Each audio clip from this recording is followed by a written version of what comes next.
करगिल युद्ध में भारत की जीत को 25 साल होने वाले हैं और शायद ये हमारी जनरेशन और या पिछले कुछ जो दशक रहे हैं उसमें सबसे बड़ी जीत रही है।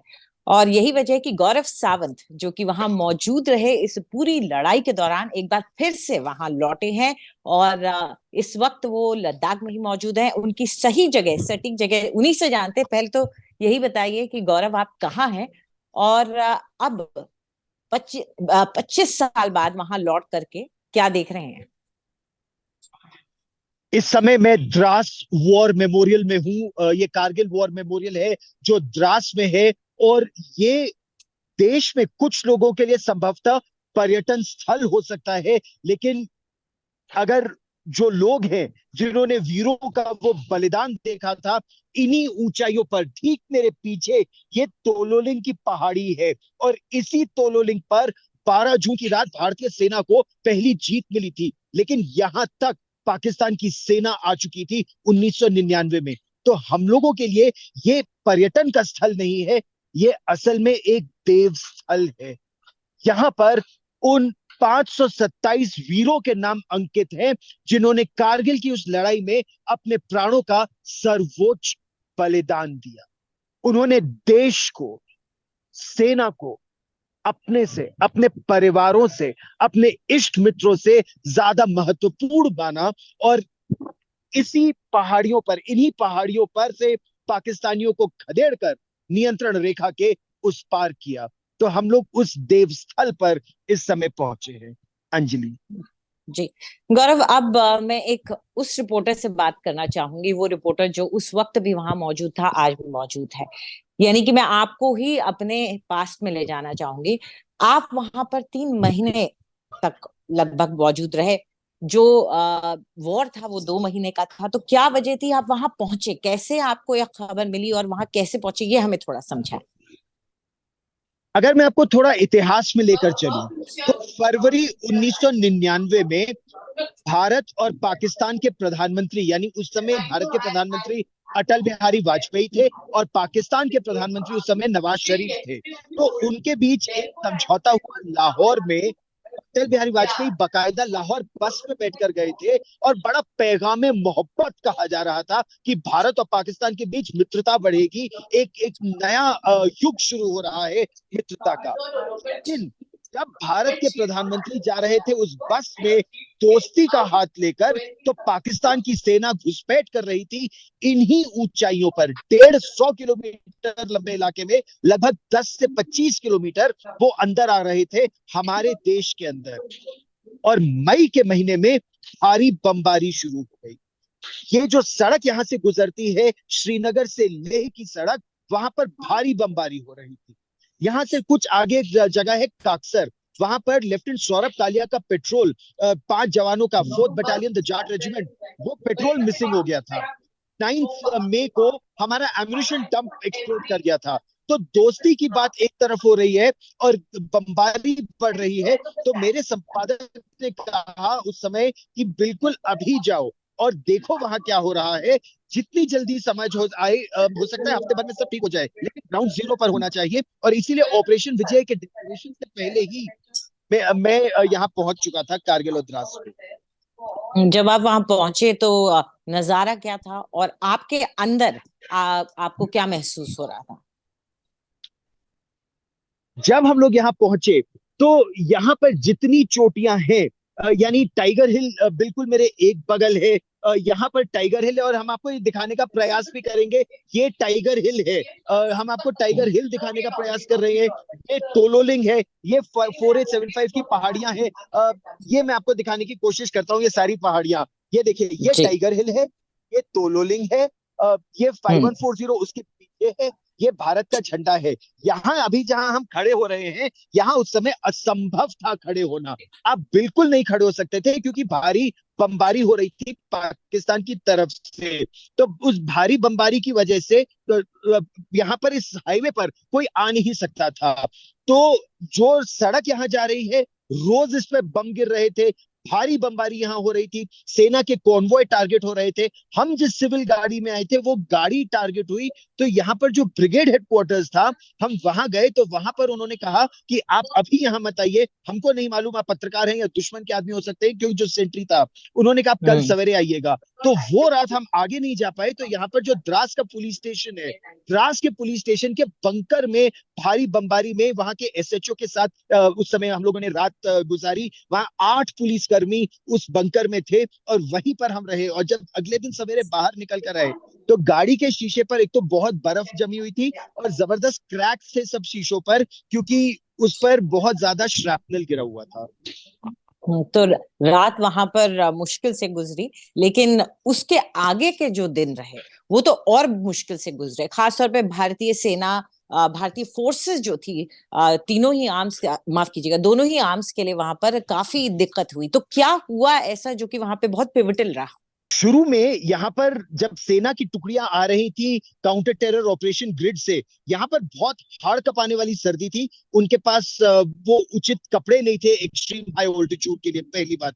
दूसरी बात, वो बूट्स नहीं थे जो यहाँ की सर्दी के लिए चाहिए, वो स्नो बूट्स सियाचिन ग्लेशियर में थे, लेकिन काउंटर टेरर ऑपरेशन से आ रही फोर्सेस के पास नहीं थे। उनके पास इंटेलिजेंस नहीं थी। वो जब पहाड़ी पर ऊपर चढ़ते तो ऊपर से पाकिस्तानी उन पर पत्थर लुढ़का देते, गोलियां चला देते। उनको कहा यह गया था कि यहाँ आतंकवादी हैं। आतंकवादी कभी पहाड़ी के ऊपर बैठकर मोर्चा नहीं संभालते, लेकिन लिटरली मिलिट्री प्रिसिशन के साथ पाकिस्तानियों की मशीन गन्स लगी थी। तो जो जो पेट्रोल ऊपर जाता था, जहां जाता था, चाहे द्रास में जाए, चाहे मशकों में जाए, चाहे काक्सर में जाए, बटालिक में जाए, जहां जाए वहां पर पेट्रोल को, इस आर्मी के पेट्रोल्स को इस तरह कई मुसीबतों का सामना करना पड़ रहा था। तो पता चल गया कि जो सेना के आला अधिकारी उस समय कह रहे थे, या जॉर्ज फर्नांडिस उस समय के रक्षा मंत्री, कि इक्का दुक्का आतंकवादी हैं, या तो वो वहां बर्फ में जम के मर जाएंगे, नीचे आए तो हम उन्हें मार देंगे, ऐसा नहीं था। वहां पाकिस्तान की सेना ने घुसपैठ कर रखी थी। उसके बाद टोह लेने के लिए एक कैनबरा जो रिकॉनेसेंस एयरक्राफ्ट है भारतीय वायुसेना का, उसे बटालिक में भेजा गया और पाकिस्तानियों ने उस पर एक सर्फेस टू एयर मिसाइल से फायर किया, जिससे उसके एक इंजन में आग लग गई। लेकिन उसके पास एक और इंजन था, तो उस इंजन के सहारे वो श्रीनगर में लैंड कर पाया। तब सेना को पहली बार पता चला कि किस तरह से पाकिस्तानियों ने बेसिस बना लिए हैं भारत के अंदर, हमारी सीमा में 1999 में ही, और कहां से इन्फिल्ट्रेशन हुआ है। फिर यहाँ पर तोलोलिंग के पास हेलीकॉप्टर्स भेजे गए। 4 हेलीकॉप्टर्स गए थे, 3 के पास फ्लेयर्स थे। तो जब पाकिस्तानियों ने सरफेस टू एयर मिसाइल दागी तो उन्होंने फ्लेयर्स फायर किए और सुरक्षित आ गए। एक के पास नहीं था। और इसी इसी तोलोलिंग नाले के पीछे, यानी ये तोलोलिंग है और इसके पीछे तोलोलिंग नाला है, उसमें वो हेलीकॉप्टर को पाकिस्तानियों ने सरफेस टू एयर मिसाइल से शूट डाउन कर दिया और उसमें 5 फैटेलिटीज हुई। आप उससे एक दिन पहले सोचिए, 28 मई को हमारा एक हेलीकॉप्टर गिर जाता है, 27 मई को फ्लाइट लेफ्टिनेंट नचिकेता का मिग-27 वो वहां पर उड़ान भर रहा था। और इस हाई ऑल्टीट्यूड में उसने कभी रॉकेट्स इस तरह से फायर किए ही नहीं थे इस ऑल्टीट्यूड में। तो उसका इंजन फ्लेम आउट कर गया और रीइग्नाइट नहीं हुआ, तो उनको बेल आउट करना पड़ा। उनको पाकिस्तानियों ने बंदी बना लिया, युद्ध बंदी बना लिया। स्क्वाड लीडर अजय आहूजा जो मिग-21 उड़ा रहे थे, वो भी फाइटर जेट है, उन्होंने इंसर्कल किया देखने के लिए कि कहां नचिकेता ने लैंड किया, ताकि रेस्क्यू हेलीकॉप्टर वहां भेजा जा सके। पाकिस्तानियों ने सरफेस टू एयर मिसाइल मार के उनका मिग-21 गिरा दिया। और जब वो लैंड कर रहे थे तो अपने पैराशूट से, तो उनको गोली मार दी और उनको यातना देकर उनको मारा। तो इससे दिखता था कि ये आतंकवादियों का काम नहीं, ये पाकिस्तानी सेना का काम है। उसके बाद सेना ने अपने ऑपरेशंस को मॉडिफाई किया। भारी बमबारी को, हमारे पास उस समय वेपन लोकेटिंग रेडार्स नहीं थे, तो पाकिस्तानी तोपखाना कहां से हमको टारगेट कर रहा है हमको पता ही नहीं चल पा रहा था। तो धीरे धीरे करके रिसोर्सेज इसी सड़क पर बिल्डअप किए गए। मतलब 155 मिलीमीटर तोपे, 105 मिलीमीटर फील्ड गन्स, 130 मिलीमीटर की एंटी टैंक गन्स, वो सब यहाँ लाई गई। और जिस कॉन्सेप्ट के बारे में दुनिया केवल पढ़ती है, 100 गन कॉन्सेप्ट, ये मेरा सौभाग्य है कि मैंने उसे इस पूरी सड़क पर वो 100 गन कॉन्सेप्ट देखा कि 100 तोपे एक साथ गरजी, एक चोटी पर गरजी और पाकिस्तानियों की वहां उन्होंने धज्जियां उड़ाई। इस वक्त आप जो बता रहे हैं उसको सोचना भी, उसको इमेजिन करना भी मुश्किल है, क्योंकि चारों तरफ पहाड़ियां हैं और उस, आप कह रहे हैं कि वहां इस तरीके से 100 गन्स खड़ी थी, लेकिन उससे जो जीत मिली होगी उसके बाद, उससे एक क्या फर्क पड़ा हमारे ट्रूप्स के मोराल पर भी, और इस पूरे जो युद्ध रहा उस पर क्या असर पड़ा?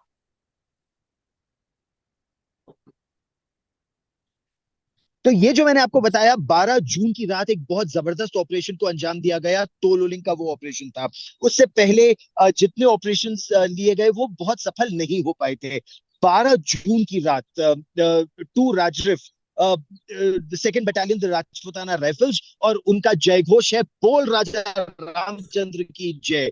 तो उस जय घोष के साथ, और उनके एक बहुत ब्रेव कंपनी कमांडर थे मेजर विवेक गुप्ता, उन्होंने, और मैं क्योंकि कर्नल रविंद्रनाथ जो कमांडिंग ऑफिसर थे उनको जानता भी था, उनसे कई बार मिला भी था, तो उन्होंने अपने सीईओ को ये बोला, और अपनी अपनी कंपनी को, जो कंपनी वो कमांड कर रहे थे, कि गुप्ता आज या तो तोलोलिंग पर तिरंगा फहराएगा, तिरंगे में लिपटेगा। इस लक्ष्य से उन्होंने वर्चुअली, वो मिशन इम्पॉसिबल था, उस मिशन को अंजाम दिया। वो ऊपर चढ़े और उस जय घोष के साथ, और जिस तरह से वो 100 गन्स एक साथ बूम कर रही थी, तो पाकिस्तानी उन संघर्ष और बंकर्स में अपना सर नहीं उठा पा रहे थे। इन लोगों ने वहां जबरदस्त बमबारी की। उस बमबारी के बीचों बीच ये ऊपर चढ़े।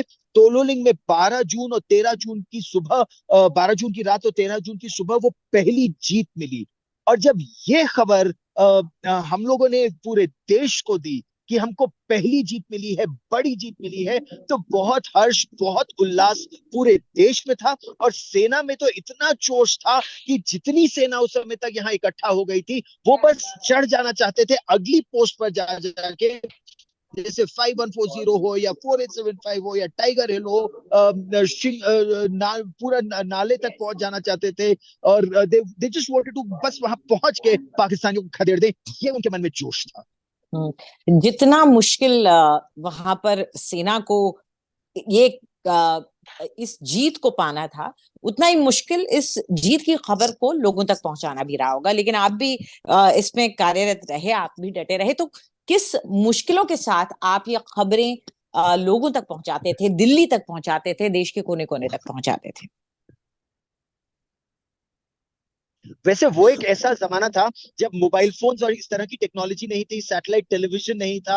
आप अपनी रिपोर्ट्स को भेजने के लिए बहुत आपको जंग करनी पड़ती थी एक तरह से। तो आज हम हम द्रास में यहाँ अ, थे।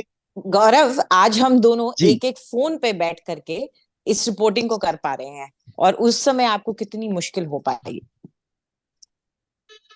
बिल्कुल, मतलब अभी जो लग रहा है, और उस समय जो जंग थी अपनी रिपोर्ट तक पहुंचाने के लिए, तो द्रास से करीब 60-70 किलोमीटर कारगिल दूर है। और पाकिस्तानी गोलीबारी के बीच, क्योंकि काक्सर का एक इलाका आता है जहां पाकिस्तान आपको डोमिनेट कर रहा था उस समय, आपकी गाड़ियां जाती थी, मिलिट्री कॉन्वॉयज जाते थे, तो वो मिलिट्री कॉन्वॉयज को टारगेट करता था। मैंने एक रिपोर्ट अभी भेजी है, उसमें बाकायदा वहां पर एक जगह है, सावधान, आप दुश्मन की नजर में है, दुश्मन की फायरिंग के डायरेक्ट लाइन में है। तो वहां पर हम अपनी गाड़ी का हेडलाइट बंद करते थे, रात में क्रॉस करते थे, और बिल्कुल फर्स्ट गियर लगा के चुपचाप क्रॉस करने की कोशिश करते थे। मिलिट्री कॉन्वॉयज भी ऐसे ही जाते थे। या फिर जब हमारी तोपें आ गई, तो इतनी जबरदस्त फायरिंग करते थे पाकिस्तानियों पर कि वो हिम्मत ना कर सके टारगेट करने के लिए। तो ऐसी परिस्थिति में आप कारगिल पहुंचते थे। वहां पर इकलौती एक फोन लाइन थी, उसमें सेना भी उसका इस्तेमाल कर रही थी, सिविलियंस भी कर रहे थे, हम लोग भी करने की कोशिश कर रहे थे। और वहां पर जैसे जो फोन डिपार्टमेंट है, उसका एक अधिकारी मेरा मित्र बन गया था इत्तेफाक से। और उसने मुझे एक पीछे के रास्ते से अपने दफ्तर में एक लाइन दी, और उस लाइन के जरिए मैं अपनी रिपोर्ट्स भेज पाता था दिल्ली। लेकिन जब वो रिपोर्ट्स दिल्ली में छपने लगी, जब देश को पता चलना लगा किस तरह से हम लोग, हमारी सेना यहाँ पर इस ऑपरेशन को अंजाम दे रही है, तो बहुत सी रिसोर्सेज आई। जैसे एक मैंने रिपोर्ट फाइल की थी कि एसटीडीज यहाँ बहुत कम है, जवान बात नहीं कर पा रहे हैं, तो प्रधानमंत्री अटल बिहारी वाजपेयी ने वो रिपोर्ट पढ़ी, और उन्होंने आदेश दिया उस समय टेलीकॉम मिनिस्टर को कि 500 लाइनें एडिशनल कारगिल द्रास बटालिक में सेना को दी जाए। फिर मेरे संपादक ने हमको एक इरिडियम सैटेलाइट फोन दिया। वो फोन इत्तेफाक से उस समय जब प्रधानमंत्री अटल बिहारी वाजपेयी यहाँ आ रहे थे, तो उन्हीं की टीम वो फोन लेकर आई मेरे लिए, और उससे इतना लाभ मिला क्योंकि तब मेरे पास एक सैटेलाइट फोन था, मैं कहीं भी जा सकता था उसका इस्तेमाल करके। और उससे सेना से भी मेरे संबंध बहुत अच्छे बने, क्योंकि उस फोन को चार्ज करने के लिए मैं सेना के कैंप में जाता, वहां चार्ज करता, मैं उनसे बातें करता, वो इत्तेफाक से उसी से फोन पे अपने परिवारों से बात करते। तो एक ऐसा संबंध मिला कि यहाँ पर ऐसे कई वीर समय आए हैं जो उस समय यंग लेफ्टिनेंट्स और कैप्टन और मेजर्स थे, और अभी आला जनरल्स हैं आर्मी के या वेटरन्स हैं आर्मी के, लेकिन अपने एक परिवार का सदस्य हैं हम लोग। बिल्कुल, आपके लिए भी ये एक मौका है उन पुरानी यादों को याद करने का, और इसीलिए हम आपसे बातचीत कर रहे हैं। तो उस दौरान करीब 12 जून से लेकर के 21 जून से, माफ कीजिएगा, 12 जून की विक्ट्री के बारे में तो आपने बताया, 21 जून से लेकर 4 जुलाई के जो दिन थे वो भी बहुत अहम रहे, वो कहानी थोड़ा आप हमें बताएं।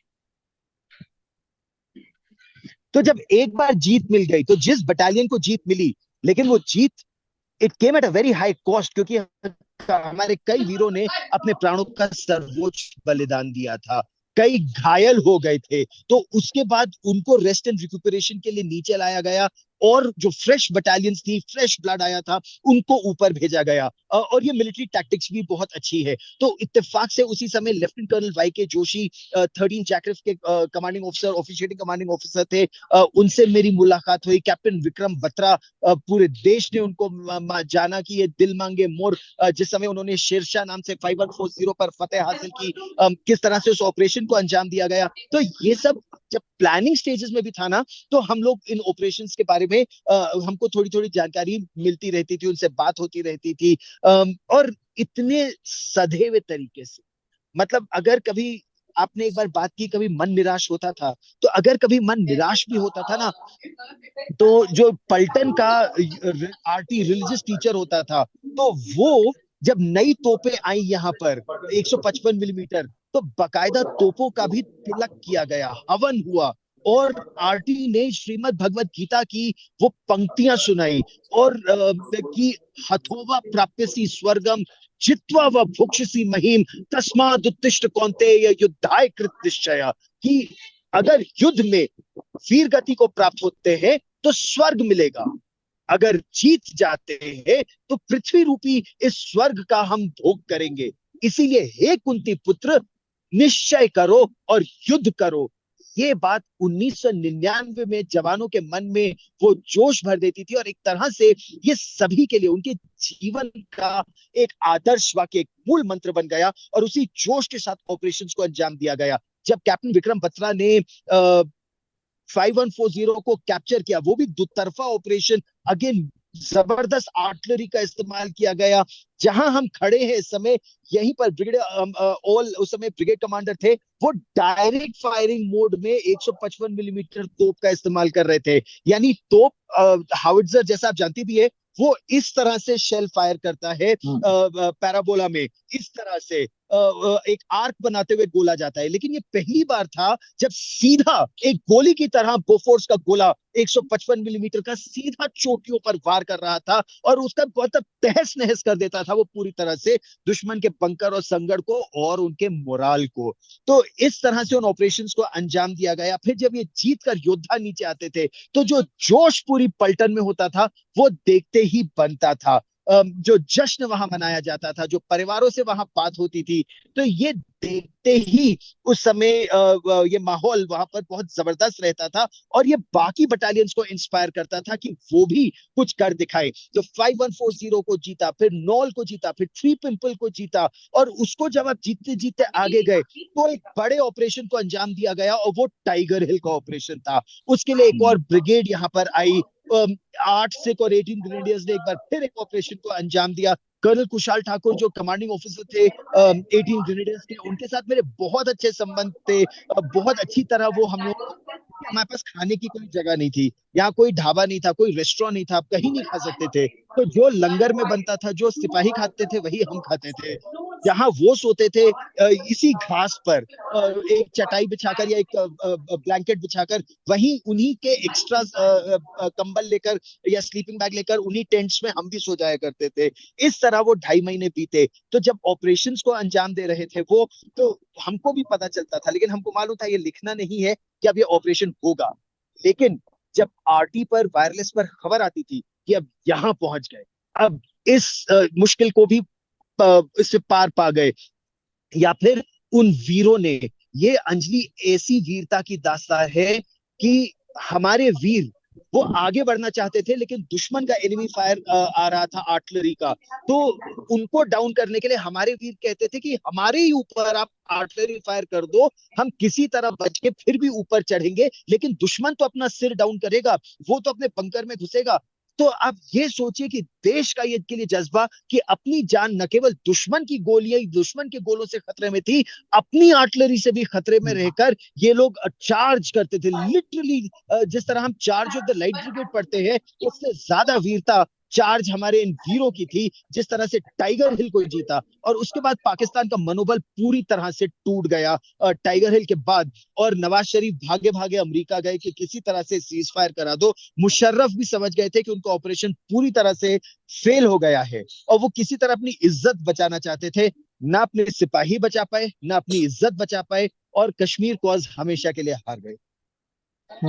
तो ये जब जीत भारत के हाथ लगी और पाकिस्तान के को अब मलाल ही रहा, तो उसके बाद भी एक ऑफिशियल डिक्लेरेशन होता है कि हाँ भाई अब ये हमारी विजय है। वो कैसे हुआ? लेकिन उसके बावजूद भी आपने मुझे बताया था कि कहीं ना कहीं कुछ ना कुछ होता रहता था, जिन्हें हम छोटी लड़ाई हो गई या एक तरह की लड़ाई भी नहीं कहेंगे, कुछ एक एक आध इंसिडेंट होते थे, वो भी आपने विटनेस किए। और वो जरूरी नहीं है कि उसी वॉर जोन में रहे हो या ग्राउंड जीरो में रहे हो, तो उनके बारे में भी हमें थोड़ा बताएं। तो हुआ ऐसा कि एक बार यहाँ पर पाकिस्तान, सरताज अजीज भारत आए। सरताज अजीज ने बोला आप अपनी तोपे मत चलाइए, 155 मिलीमीटर तोपे ना चलाइए। आर्मी चीफ उस समय जो थे जनरल मलिक, उन्होंने मुझे बताया कि उनके मन में एक ये संशय था कि कहीं ऐसा तो नहीं कि प्रधानमंत्री वाजपेयी सीज फायर मान जाएंगे और सीज फायर हो जाएगा एलओसी रिस्टोर करने से पहले। लेकिन वाजपेयी जी नहीं माने, उन्होंने कहा नहीं, आपका एक एक सिपाही वापस जाएगा, उसके बाद सीज फायर होगा, और उनको सीज फायर का मौका दिया, वापस जाइए। तो वो पाकिस्तानी सिपाही पीछे जा रहे थे, पाकिस्तानियों ने अपनी लाशें तक नहीं ली।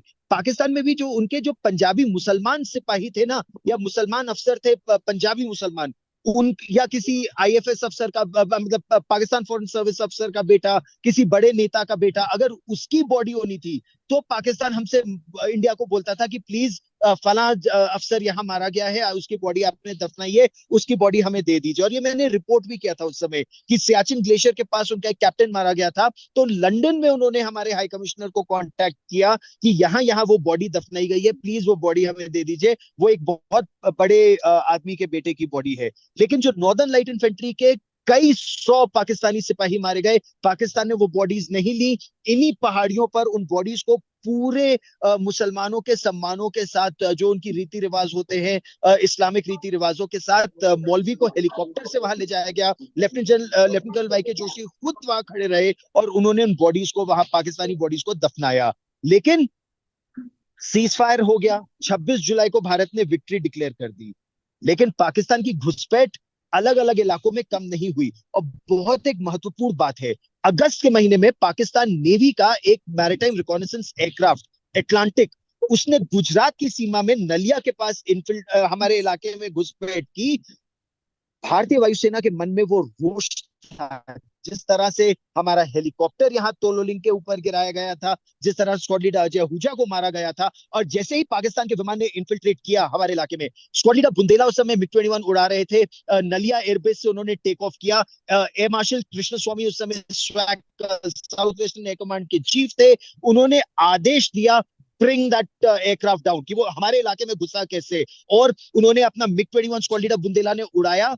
अब मैंने उनका इंटरव्यू किया था, मैं नलिया गया था उस समय, तो उन्होंने मुझे बताया कि जैसे ही उन्होंने एटलांटिक को देखा कि उनके क्रॉसहेयर्स में पाकिस्तान नेवी का वो शिप, वो एयरक्राफ्ट है, जिसमें करीब 18 से 20 पाकिस्तान नेवी के लोग बैठे हुए थे, और वो टोल ले रहे थे हमारी सरहद की, उन्होंने अपना बटन, लाल रंग का बटन दबाया, और वो रॉकेट बिल्कुल तेज गया, और पाकिस्तान का वो जहाज उन्होंने वही गिरा दिया। और एक तरह से देखा जाए, सेना की भाषा में देखा जाए, तो जिस तरह से उन्होंने स्क्वाड लीडर अजय आहूजा की हत्या की पाकिस्तानियों ने, जिस तरह से स्क्वाड लीडर पुंडीर का विमान गिराया, हेलीकॉप्टर गिराया गया तोलोलिंग में, भारत ने पाकिस्तान को सूद समेत उस एटलांटिक को गिराकर संदेश भेज दिया कि अगर हमारे देश में तुम इस तरह से आतंक फैलाओगे या फिर इस तरह के इन्फिल्ट्रेशन करोगे तो खामियाजा भुगतना पड़ेगा विद इंटरेस्ट। ये बहुत बड़ी बात उस समय थी, जो Pakistan by the way international court of justice भी गया, लेकिन वो केस हार गया क्योंकि पाकिस्तान का प्लेन इन्फिल्ट्रेट करके हमारे इलाके में आया था। तो भारत ने सूद समेत पाकिस्तान को उससे बदला लिया, और ये संदेश पाकिस्तान संभवतः समझ नहीं पाया, लेकिन भारत यही देना चाहता है कि अगर पाकिस्तान आतंक भी फैलाता है तो सूद समेत भारत उनको उनका बदला उसका लेगा। और ये हम लोगों ने पुलवामा के बाद बालाकोट में भी देख लिया है। अभी जो आतंकवाद हो रहा है उसका भी क्या अंजाम होगा वो भी हम लोग देखेंगे। और कहीं ना कहीं जो जीत दर्ज की गई उसको साल दर साल याद करना भी यही एक कोशिश है कि वो संदेश लगातार जाता रहे और ऐसी हिमाकत, ऐसी हिम्मत दोबारा पड़ोसी देश की तरफ से न की जा सके। और आपका सौभाग्य है कि एक बार फिर से आप वहां पर हैं, और खास इसलिए भी है क्योंकि 25 साल पूरे हो रहे हैं। तो क्या नजारे इस बार आप वहां से हमारे लिए लेकर आएंगे? जाते जाते हमें ये बता। तो ये तो एक तरह से वीरों की भूमि है। यहाँ जब हम लोग बचपन में हल्दी घाटी जाते थे, महाराणा प्रताप ने जिस तरह मुगलों की सेना से वहां लड़ाई की थी, तो हल्दी घाटी की वो मिट्टी लाकर घर के मंदिर में रखी जाती थी। यहाँ कारगिल और द्रास और तोलोलिंग और पटालिक की मिट्टी हर योद्धा अपने घर में रखता है, क्योंकि वो एक प्रेरणा स्रोत है। इस मिट्टी में रक्त है उन 527 वीरों का जिन्होंने अपने प्राणों का सर्वोच्च बलिदान दिया भारत की अखंडता को, भारत की ताकत को अक्षुण्ण रखने के लिए, और वो बहुत महत्वपूर्ण है। इसीलिए यहाँ पर साल दर साल यहाँ पर लोग आते हैं देखने के लिए that that sacrifice is not in when. ये बहुत महत्वपूर्ण है। अगर हम अपने वीरों के उस बलिदान को याद करते रहेंगे तो हम पाकिस्तान की उस हिमाकत को कभी भुलाएंगे नहीं। हमारे देश का बस एक ये दुर्भाग्य है कि हमारे में वो स्ट्रेटेजिक फोरसाइट बहुत कम है। पाकिस्तान ने देखिए हमारे साथ ये किया मुशर्रफ ने, और 2 साल के अंदर हमने मुशर्रफ को प्रेसिडेंट के रूप में भी मान लिया, अपने देश में भी बुला लिया, tri services guard of honour भी दे आगरा दिया, और समिट उन्होंने कर हमारी लिया। संसद पर भी अटैक कर दिया। सो दैट इज समथिंग जो हमें सीखने की आवश्यकता है। और आपने ये जो बात कही है वहां की मिट्टी के बारे में, उस मिट्टी को भले ही महसूस न कर सके, लेकिन आपके जरिए, आपके शब्दों के जरिए जरूर देश के लोग इस इमोशन को, इस भाव को जरूर समझ पाएंगे। आप वहां पर डटे रहिए एक बार फिर से, और इस बार वहां पर 3 महीने ना रहिएगा, आपकी जरूरत यहाँ भी है, जल्दी वापस आइएगा। चलिए, हम अपने दर्शकों को भी बता बिल्कुल दें कि जल्द अगर वो लौटूंगा। और कुछ ऐसी रिपोर्ट्स देखना चाहते हैं गौरव सावंत के साथ, तो वो लगातार लॉग इन कर सकते हैं आज तक डिजिटल में। नमस्कार।